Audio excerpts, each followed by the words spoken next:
In case you haven't heard, the Pittsburgh Steelers are apparently benching Broderick Jones for Dan Moore Jr.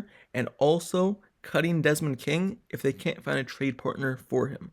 So, we're going to start there. We're going to start with our second topic before I move on to the Broderick Jones one. Alright, so late last night, it was a bit of a surprise when NFL Network's Tom Pelissero put out a report that the Steelers plan on cutting Desmond King if they can't find a trade partner for him. It's been a surprise because King, he has played in 98 career games with 53 starts, and it looked like he was going to be the Steelers' nickel cornerback and give Steelers experience there and give Steelers a new life at the nickel cornerback after losing Mike Hilton years and years ago, and then last season losing Cameron Sutton to the Detroit Lions. So it looked like the Steelers were going to add Desmond King to play alongside Chandon Sullivan and kind of earn the nickel cornerback spot. But since he came on the team, he just was not given an opportunity to play. He was signed to the Steelers roster after the Houston Texans cut him at final cutdowns for their 53-man roster. So they did not have him signed to the 53-man roster, and they cut him right before the season started. And the Steelers picked him up. It looked like it was going to be a good pickup because of the experience he's had in this league, not only at inside cornerback, nickel cornerback, but an outside cornerback as well. He has many snaps all around the field, but the Steelers just had not used him other than special teams. The Steelers only used him in one snap this season on the actual defense, and he just wasn't given a chance to see what he could actually do. And it just doesn't make sense because Desmond King, like I said, he's been in this league a while. He's been a really good quarterback in this league. There might be another reason why he got released, but as of right now, there's not. It's just that he's getting released if they can't find a trade partner. And since he was productive in his career, I would have liked to see him actually got a chance at the cornerback position before you're just cutting him. Because right now, you're just cutting him with the perspective that your whole cornerback room is not good outside of Joey Porter Jr. so far this season. Looking at Levi Wallace, has he really played better? Has Patrick Peterson really played good? Has Chandon Sullivan really played good? So why would you cut a guy in Desmond King when he hasn't even played? You haven't seen what he could actually do on the field with your team. You said that you're kind of bringing him up slowly, trying to get him used to this defense before you throw him in there, and now you're cutting him before you even give him a chance. Chandon Sullivan has not been a good nickel cornerback so far this season. He's been good blitzing off the edge, which all Steelers nickel cornerbacks usually do, but he just has not been really good in defense, in zone coverage, man defense. Patrick Peterson has not been good in either of those. Levi Wallace hasn't. But then you're cutting Desmond King. It doesn't make sense. That's the reason why I don't think it was a very good move before you actually see what he could do on this defense to see if he could actually help your room. You brought him in to help your room, but now you weren't giving him an opportunity to actually help your room. It just doesn't make sense. He was only given snaps on special teams as the kick return person after Gonoshevsky kept fumbling and then got injured, and after Anthony Farley Jr. got injured the first game, Desmond King was only given the opportunities on special teams. But now the Steelers plan on releasing him if they haven't been able to find a trade partner, which I don't believe they will be able to find a trade partner because they did sign him very late in the offseason anyway, and I don't see why someone would trade for him. They would just kind of sign him after he got released. So I don't expect them to find a trade partner, and I expect them to be cut just like Tom Pelissero reported. Now, moving on to the second topic, the one I wanted to talk about a little bit more. Broderick Jones being benched for Dan Moore Jr. So we all know Dan Moore Jr. in the Houston Texans game, he suffered a knee injury and went down early in that game. Broderick Jones, he came in, replaced Dan Moore, obviously at left tackle, and then the next game against the Baltimore Ravens, he also started that game after Dan Moore Jr. continued to be out. But now, this week against the Rams, it looks like Dan Moore Jr. will be coming back.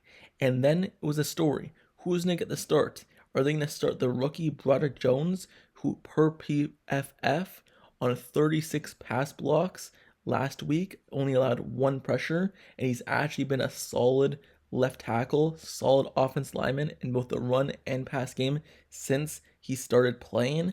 2 weeks ago against the Texans when Dan Moore Jr. went down with an injury? Or are you going to start Dan Moore, who, per PFF, is one of the worst left tackles, and not just left tackles, one of the worst offensive linemen in the league in pass blocking and run blocking? Who are you going to start? It was kind of obvious. Maybe you're going to start Broderick Jones because he has been the better left tackle. But no, it looks like Dan Moore Jr. will get back his starting job, which kind of makes sense, but kind of doesn't.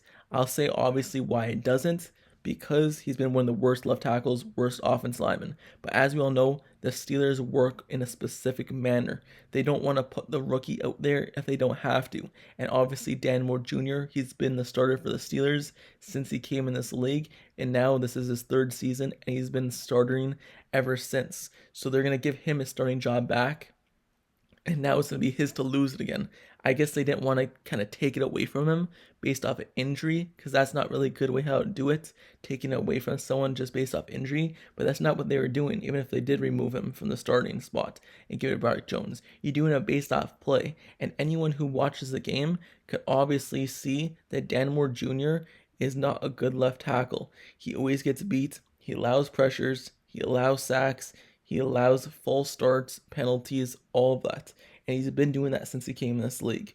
His first season, I thought he did a very good, solid job when he came in at left tackle, being a starter as a fourth-round draft pick. But since then, he just has not really gone that much better. It's kind of been the same level play for him all throughout. So, Broderick Jones, it just doesn't make sense why he's not starting.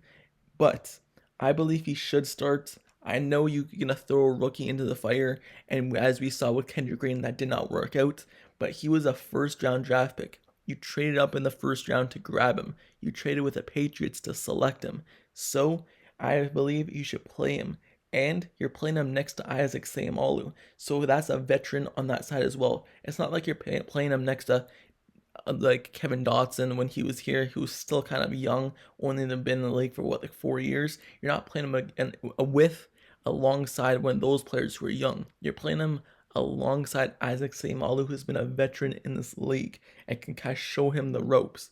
But no, it looks like Dan Moore Jr. will be starting because, as reported, Dan Moore Jr. has basically taken all the first team reps in practice since he has come back, which basically guarantees that he will be the starter come this Sunday versus the Los Angeles Rams, which is very disappointing. So, with that being said, let me know your thoughts down in the comments below about these two topics, about Desmond King being basically cut from the team if they cannot find a trade partner. Do you believe that he was not given a fair opportunity that Patrick Peterson, Levi Wallace, and Chandon Sullivan was given, and that those guys are playing worse than him, and he should have been given a chance before cutting him? Let me know your thoughts down in the comments below about Desmond King, that situation, and then let me know your thoughts down in the comments below about Broderick Jones being benched once again for Dan Moore Jr. after he's coming back from a knee injury and after being graded one of the worst offensive linemen in the league. Who do you believe should have been the starter this week against the Rams? Do you think it should be Broderick Jones? Do you think it should be Dan Moore Jr.? Or do you believe that the Pittsburgh Steelers are making the wrong decision starting Dan Moore Jr.? Let me know your thoughts down in the comments below about that topic as well.